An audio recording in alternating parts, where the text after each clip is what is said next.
a very, very special edition of our 11 o'clock Tuesday live stream, where I'm going live from the back, from the front of the minivan right now.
All right, guys, let's try this again. I'm on a completely different piece of sound right now. Can you guys do me a favor now and type into the chat box whether or not you can hear me? And I completely apologize. I tried to do this on my phone. I thought that would be easier. Tried to do it, with these AirPods, and you know, this Mac stuff. It's always supposed to work, right? It's supposed to be so simple, and yet it's not. So it sounds like I'm officially live, and I apologize. Not only was there no sound for the first few minutes, but I'm also in my dad now, shooting this because this is, as you all probably know, that our parents, this is April vacation for those of us who are in Massachusetts. So I'm in my minivan. My son is inside the hockey rink right now at a hockey camp. So without wasting any more of your time, I wanted to talk about the top 10 things that we learned from our event that we had. And this is really for two people. Of course, there were people who were at the event, who paid attention, who did everything that they could. And this is for you guys for me to just say to you guys, like, these are the things that really the event was supposed to teach at a high level. And I want to make sure I hammer that stuff home. But then also to those of you who were not able to attend the event for whatever reason, I'm going to do my best, even though it is fully impossible, to teach you guys everything that we learned over a full 2-day period in 40 minutes. I'm going to do my best to cover the high level stuff so that you guys have a good understanding of what the event was all about. So, a few things I want to cover. Number one, I mean, it was a great event. We had a great turnout. We had close to 200 people, all agents who've made the commitment to invest. Of course, you guys know sales will make you a living, investing will make you wealthy. And we had a really, really good event. So the event started out session number one, talking about like why systems and why systems were so important.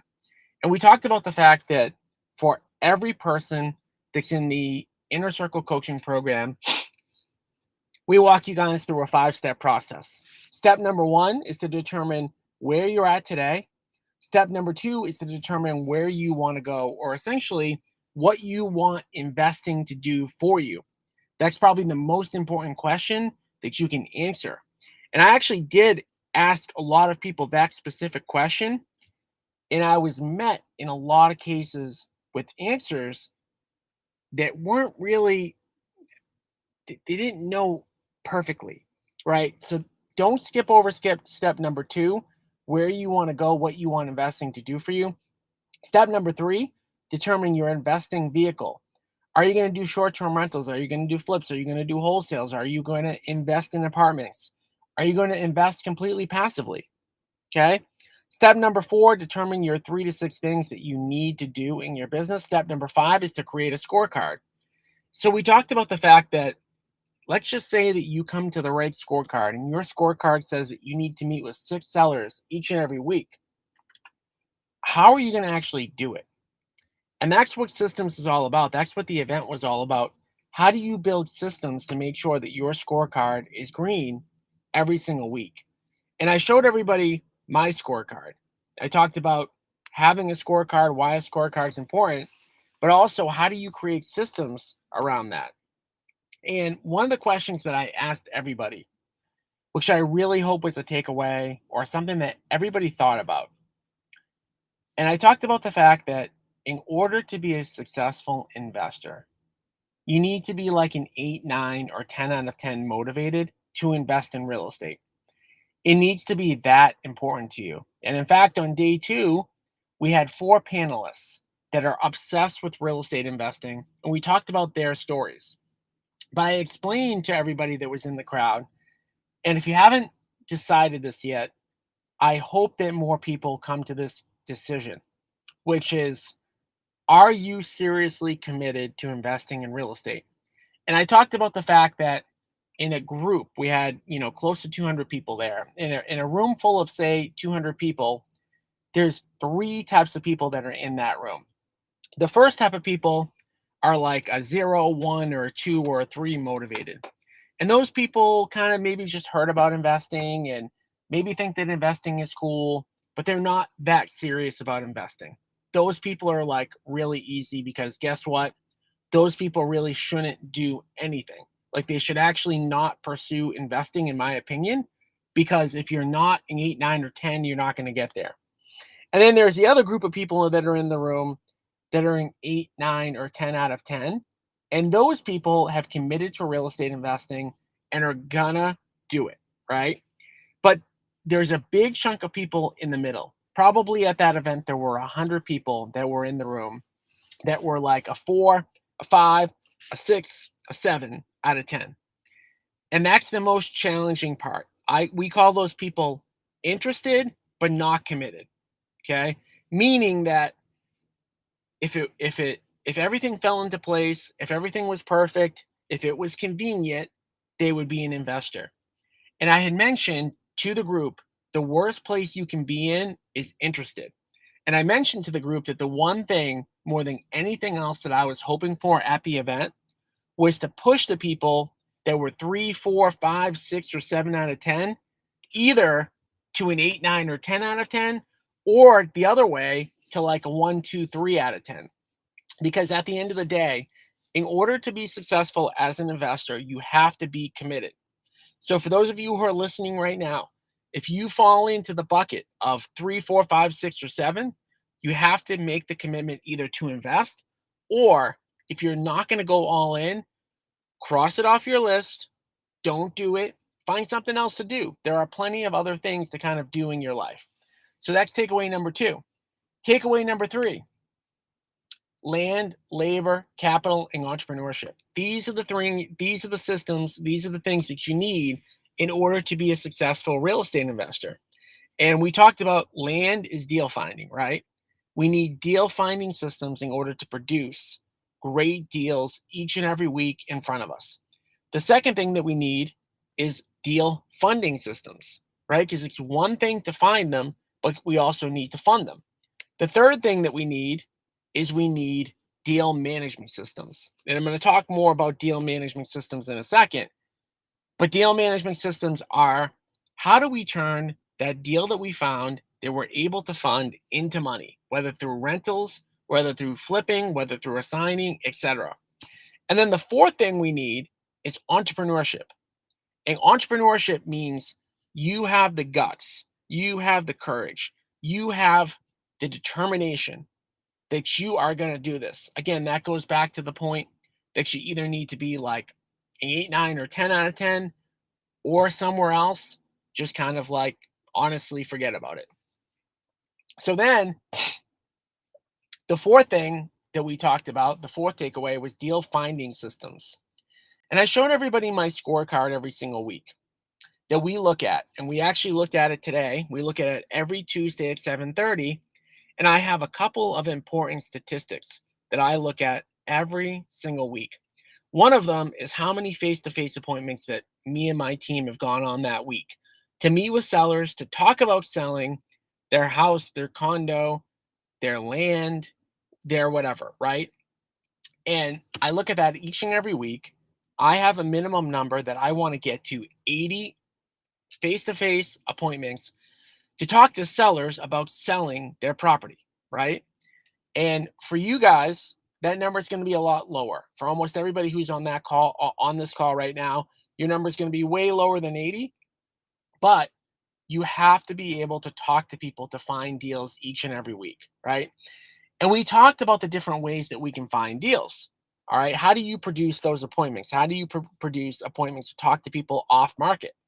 We talked about the fact that you need to make a decision whether you're going to use money or time in order to find deals. And we talked about the fact that if we're going to use money, we're going to do things like mailers, we're going to do things like pay-per-click, we're going to do things like pay people to cold call or pay people to cold text, or we might do Facebook ads, but we're going to use our money to generate appointments. And we talked about the fact that it costs a lot of money to generate a seller appointment. On average, it costs somewhere about $1,000 per appointment to generate a seller appointment. So if you don't have a good amount of money to invest, then you need to invest your time. And we talked about the ways that we can invest our time to find deals. We talked about creating an agent referral network. We talked about door knocking. We talked about cold calling. We talked about cold texting. We talked about using your SOI. Okay. But the number one takeaway I would say that you need to have from that event is that you need a deal finding system, and you need a system that produces face-to-face seller appointments every single week. Okay. By the way, if you guys are listening right now and you have not set up a time to talk to me, to talk about joining the inner circle or to talk strategy yet, I'm offering this as a, kind of a one-time thing for those of you guys who are interested in jumping on a call with me to talk about where you're at in your real estate investing business for free. You can register today at www.agentinvestorinnercircle.com. Again, that's www.agentinvestorinnercircle.com. On the call, I'm going to ask you where you're at, where you want to go, what struggles you're having, and we're going to try to solve those on the call. Again, www.agentinvestorinnercircle.com. So we talked about deal finding systems. Then we talked about deal management systems, and we brought up my whole team. So most of you guys, and this is again, I said this like weeks leading up to the event, which is that it's really cool that you guys get to hear from me every single week. And I know a lot, and I'm pretty smart, and I know I can help people. But you guys don't get to hear from my construction team, and you don't get to hear from my partner, and you don't get to hear from my CFO, and you don't get to hear from my COO on a weekly basis. So the event is so important because we spent time with each and every one of them to talk about their roles in the business. Now, when you hear from me, I'm going to talk mainly about how to find deals, how to fund deals, how to raise capital, how to get seller appointments, right? I'm going to talk about all of the sales and marketing components of the business, but I'm not going to talk about the sales processing part. So we had my head of construction up there walking through how we take a signed contract all the way to the finish line. And while we went through all of those things and we showed you guys the PDFs that we use and we showed you guys the systems that we use, one thing that I suggested that for me is a top 10 event takeaway number 5, which is that if I am in an agent's shoes right now, I would focus on deal finding and deal funding systems, and I would partner with us through the inner circle on the construction element. There are so many parts of the construction element that are a challenge, and there's a lot to be built out there.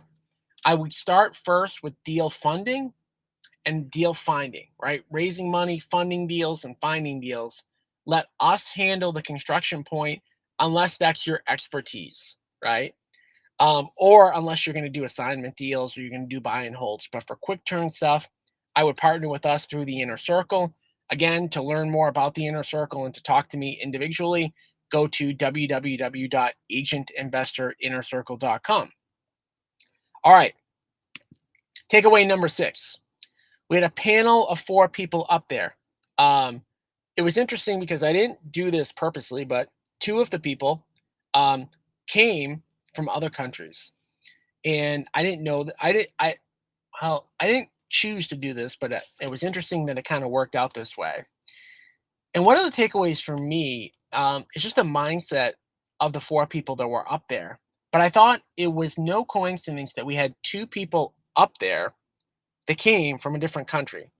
And if you think about like, being a 8, 9, or 10 out of 10, think about how motivated someone has to be successful, to leave the country that they live in, leave everything behind and take that leap to go to another country, learn a new language, meet new people, leave their property, leave their family, etc. So that was just a common theme that we had amongst the 4 people that were up there, that they were extremely dedicated to becoming successful.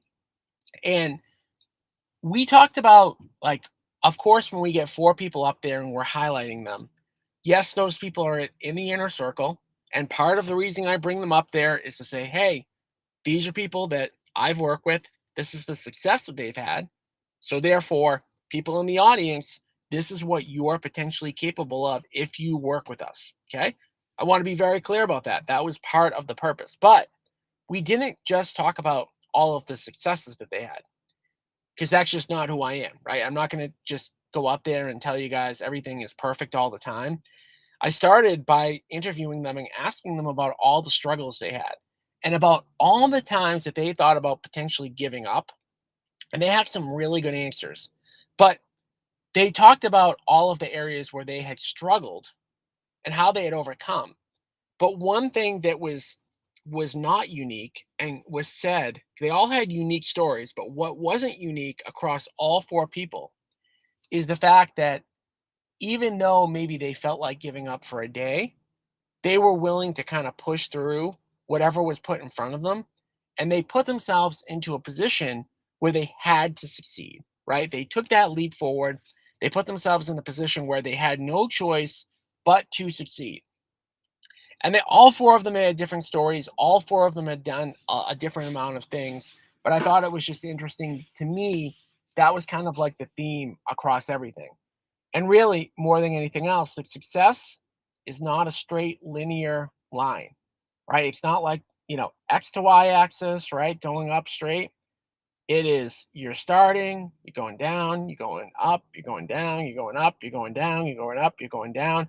And then at the end, you started here and then you're there, right? And that's what we covered when we talked to those four people.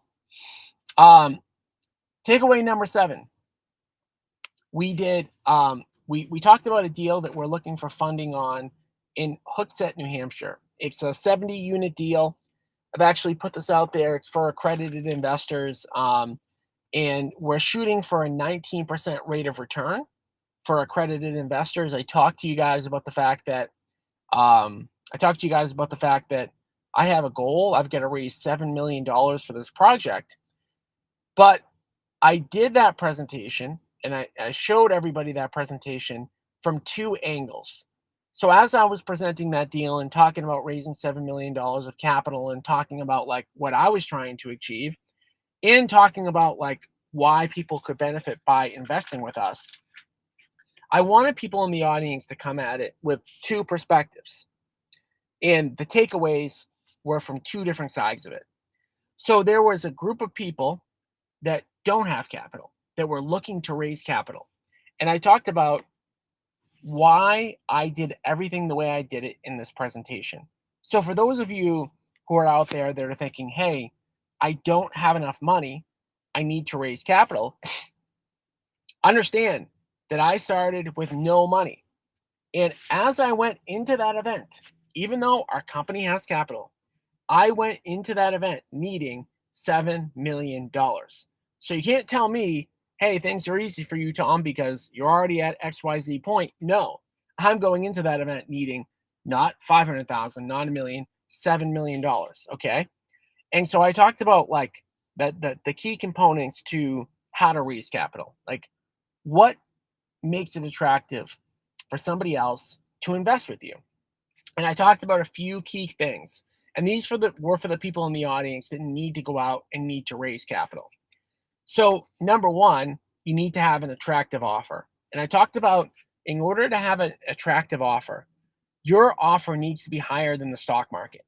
Okay, so I asked everybody and I polled everybody in the audience and I said, hey, what do you guys think you would make if you put your money in the stock market? And essentially most people said 8 to 10%. And I said, I agree. That's what most people tell me too. So in order for you to raise money, right, your offer has to be more competitive than the stock market, which means that your offer needs to be more than 10%. So I said 10% is kind of like a low watermark for a deal, right? So you absolutely need to be higher than 10%, but then you have to be low enough so that you can afford to pay out that money. So it's kind of like a double-edged sword. So, what I had said to most people is that at a minimum, it needs to be 10. At most, it can probably be 18 or 19 or 20. So you have to have a good offer, but is a good offer enough? No, it's not. A good offer is not enough because anybody can say any amount, but then you have to get an audience of people to hear that offer. And I talked about the fact that most people know that they shouldn't be a secret agent, right? You need to tell people that you're an agent in order to get agent business. Well, in order to get investing business, which means deals and money, you need to tell people that you're an investor. So you want to start with your SOI and you want to have a plan to let all of your SOI know that you're an investor by promoting deals and promoting properties and talking about what you do. And everybody in your SOI needs to know that you're an investor. Okay. So you need to have a good offer. You need everybody to know fix you're an investor, and then you need everybody to be aware of a deal that you need money for. So then I presented the deal in Hooksett, New Hampshire, the 70 unit that we're looking for the $7 million on.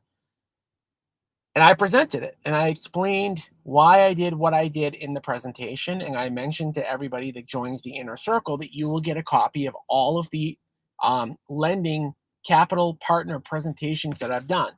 So that was one other big takeaway, is just all of the things that people get by joining the inner circle, all the documents, all the coaching, etc. So then I talked about it from the perspective of, for the people that are in the room, I wanted people to look at it from the perspective of a passive investor. And I know that in a group of, close to 200 people, there were going to be people that came to that event that heard all of the blood, sweat, and tears that you need to put in to become a successful investor. And we're going to think, geez, I still want to invest, but I don't have the time to do this work, or I don't want to do this work.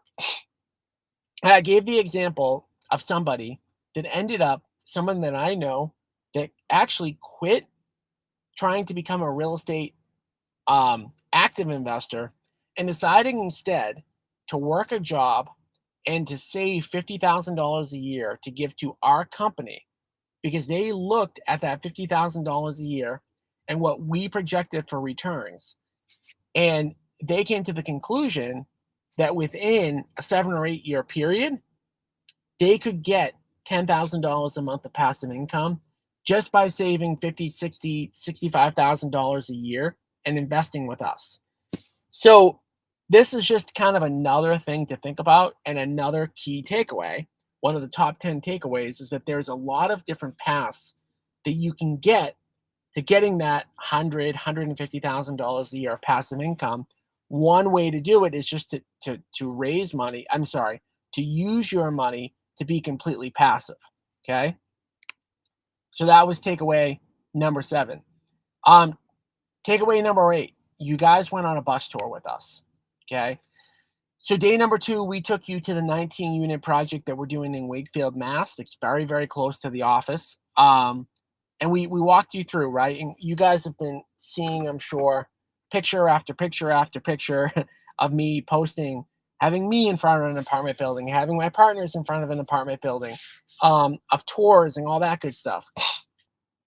And the key takeaway there, if for those of you who went to the November event, is to notice how quickly that project is going along compared to some other projects that are much smaller that we've done. So one key takeaway that we've learned that we're going to pass on to you is that it's actually easier to do bigger projects than it is to do smaller projects. And we talked about a 6 condo units on Lading Street in East Boston that took us 3 years start to finish to do. Okay. And compare that to the 19 units that we did in Wakefield in about 1 year. Compare that to the deal that we have, the hangar building that we have in Nashua, New Hampshire, which is 88 units, that it's going to take about 18 months to do. And it was our takeaway that we pass along to you, that a lot of times bigger is easier. Now you might say, well, okay, that all sounds well and good, but like, why? Why can it be easier to do a 19 unit building in Wakefield than it is to do a 3-family condo conversion in East Boston? And the answer is 2 parts. Number 1, who you get to hire on these bigger deals. And number 2, geographically where these deals are located. So what we found is that doing work in Boston is oftentimes much, much more difficult than doing a project in Wakefield or Nashua, New Hampshire, just from the perspective of what needs to be done for permits and everything else that kind of goes along with doing a project in the city. But the second thing, a key takeaway for us to pass on to you, is who you get to hire. So when you're doing a 3-family condo conversion, you think about the type of contractor that's going to do that job versus a construction company that's going to do the 88 units. It's a totally different type of company. Okay. The professionalism, the attention to detail, the attention to budget, the attention to time is a lot different. So for us, we are focused now on 50 to 100 unit buildings moving forward. All right, takeaway number 9. Takeaway number 9 was the benefits of joining Cameron.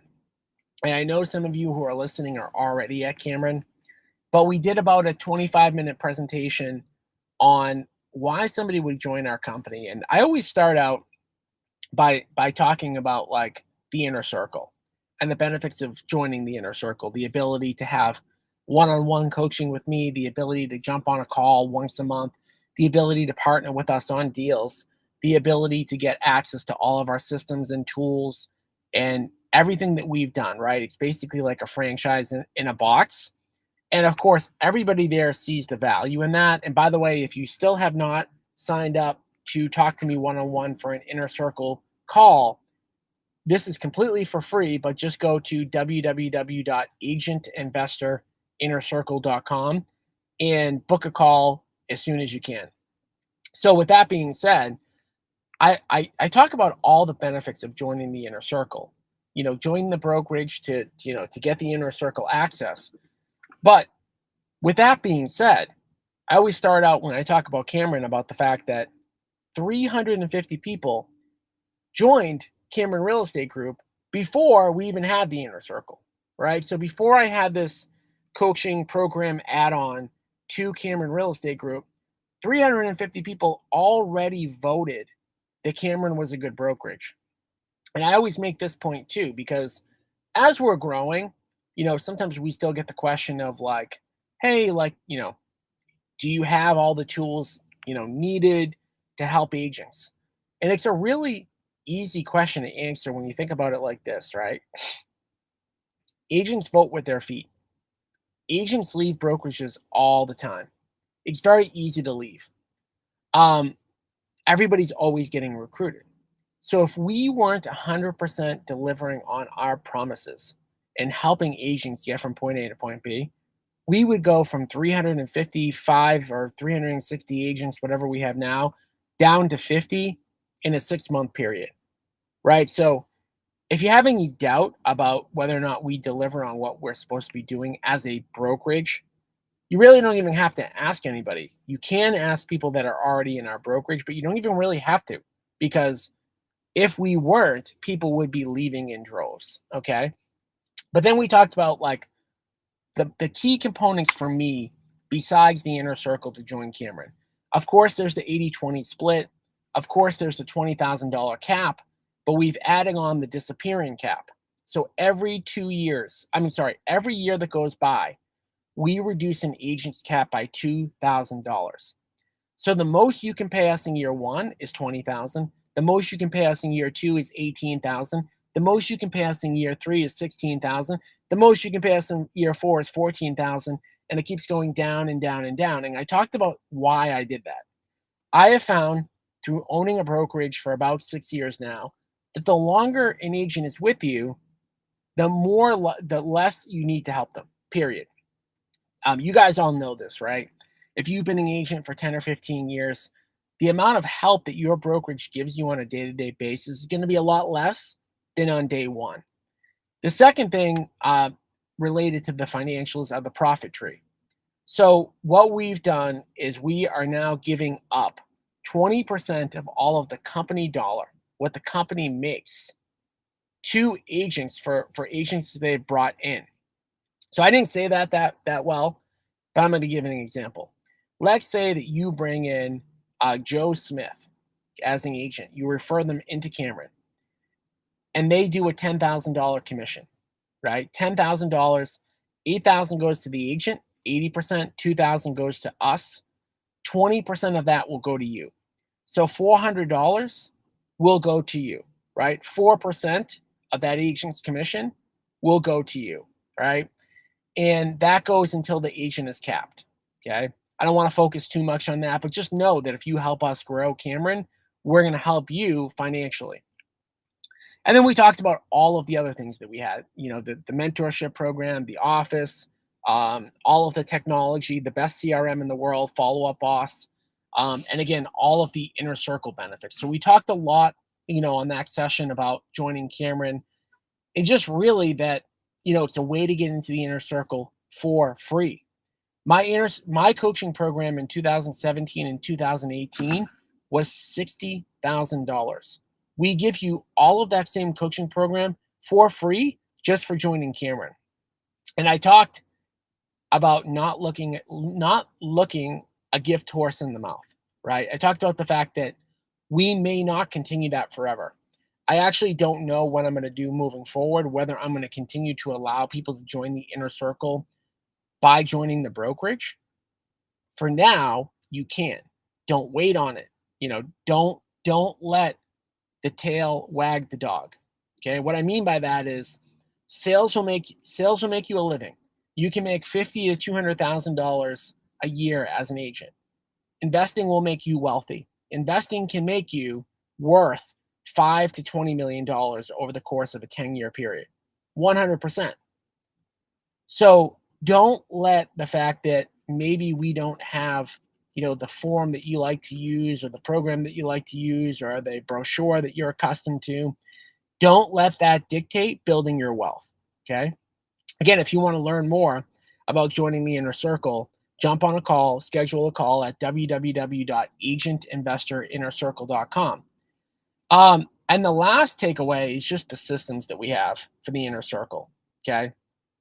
And I went through all of the inner circle benefits and the systems that we have, but we have a bunch of people on right now. I see like 25 people throughout all of different, mediums that we have this posted. I just want to say really quickly, I can see the comments in the chat. So if you guys are in the chat and you do have questions, do me a favor, type in any questions that you have for anything that we've covered so far. But biggest takeaways for the inner circle. Number one, 24/7, 365 access to me whenever you need me, through Facebook Messenger, through email. Unlimited membership, right? Most coaching programs are 3 months, 6 months, 12 months. This is unlimited lifetime. You join the inner circle, you're in for life. Why? Because you're not going to get to that $10 million net worth in a year. So I'm not going to cut you off in 6 months because the program's for 6 months, even though it's going to take a while, right? Third thing, the ability to partner with us. If you become a deal finder, if you become a capital raiser, you can work with us on deals that you find. Anything that's off market, not only will we partner with you, we will come up with the offer that you need to offer. We will go on the appointment with you. We will run the budget for you. We will go there. We will analyze the deal with you. Okay. So I talked about and gave a couple examples of people over the course of time that have partnered with us on deals. The average profit on a deal that we partner with are $60,000. That means you get $30,000, we get $30,000. You had to come up with zero of the money. You had to have zero construction expertise in order to do that deal. Then we talked about all the systems that we give away. And I don't have time to show all this stuff now because we're just doing a recap, but everything that we do has been systematized and documented. That is stuff that we give to people that are in the inner circle. That is stuff that you can look at. That is stuff that you can use, right? So we talked about the ability to have every single event that we have a private dinner for inner circle members. And we had, 25 or so inner circle members at the dinner on Wednesday night that we had at the hotel in Woburn, the Crown Hotel in Woburn. It was really cool to kind of catch up with a lot of people that are already in the inner circle, have dinner with them, talk to them, see how their business is going, and all that good stuff. So those were kind of the takeaways, right? But just to wrap, and again, if you guys have any questions, type them into the chat box. But for me to kind of just like wrap on this in general, I think for everybody that's on here, I just want to say this. Investing will make you wealthy. Sales will make you a living. Sales will make you a living. Investing will make you wealthy. Decide where you're at. You need to be an 8, 9, or 10 out of 10. If you're going to do this, you have to be committed, okay? Just because you're committed, it doesn't mean you need to go out and do a deal tomorrow. It means that you first start by number one, joining the inner circle, and number two, committing to getting educated. Okay. The more you learn, the more you earn. And I know I'm just kind of spitting out like phrases right now, but I really mean that stuff. So I want you guys to kind of think through that. Think through like whether investing makes sense for you. Don't just be interested in investing. Investing is cool. It's something cool. It is interesting, right? But either get yourself to say, hey, I'm never going to invest. I'm going to be a 0, a 1, or a 2. Or get yourself to say, hey, I'm an 8, 9, or a 10. Join the inner circle, but don't just join the inner circle. If you join it, take advantage of all the resources that you guys have. So again, I apologize for starting out, you know, with no audio and in a parking lot right now, right? Because my son's in there. He's about to wrap up on his camp for today. We got to get this kid to make the NHL. It's 100% mandatory. But next week, next Tuesday at 11 o'clock, I'm going to be posting this. But we're going to have the one and the only Bob DeVito. And we're going to be talking about rental property horror stories. Okay. So, yes, most of the stuff that we talk about is all rah rah good, like great stuff, positive stuff. But I did want to bring Bob on because for those of you who have not yet invested in multifamily real estate, I want you guys to get an understanding of what's really involved. And I want to do that for multiple reasons. Number one, I want to show you guys what it's really like to manage these type of properties. Number two, I want to show you the stuff that you need to avoid, right? There were a lot of critical mistakes that we made early on when managing our rental properties that I want you all to avoid. And then I want to talk about with the horror stories that Bob is going to kind of go, I'm just going to let him tell stories and tell stories and tell stories. And why did it happen? And how you guys can prevent it. But I also want to talk a little bit about the strategy next week, Tuesday at 11, on what type of properties you should invest in. Because I have a very firm belief in the types of deals that you should run from. And we're going to talk a lot about that next week to help you guys out to make sure you're not investing in the wrong type of deals. So thank you guys for jumping on. Next week, I promise it'll be a lot more visually appealing. I won't be in a parking lot. I'll be back at the office, and we're going to be interviewing the one and only Bob DeVito. So we'll be back again next week. Thank you guys for jumping on. And don't forget, when you're in your car, when you are driving around, listen to the Agent Investor podcast. It's the easiest way that you can get educated for free.